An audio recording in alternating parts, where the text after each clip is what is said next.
Here's the power amplifier, the PA module from the Tec Omni 6, which had no bias. So I put a new socket in here, a 8-pin dip socket. Of course, I was going to try and take the IC out and solder it directly on top of it, but that was impossible. So I had to pull the entire board off of the brick, the pallet, and do it that way. So that's what I'm doing now.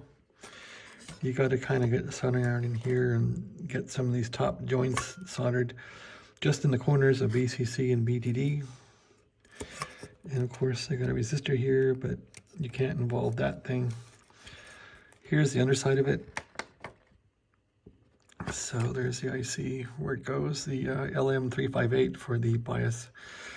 So I got to find some some heat sink compound, slop a little bit on those finals and get this sucker back in there. I don't have any more LM358s, at least any that I know of, so gotta wait for those to come in from New Jersey or somewhere. The whole frustration, this amateur radio repair thing, is you gotta wait so long for parts, and parts are off eBay, and I dislike eBay. It's too expensive. Amazon, you can get some things, but nature is the business of old stuff.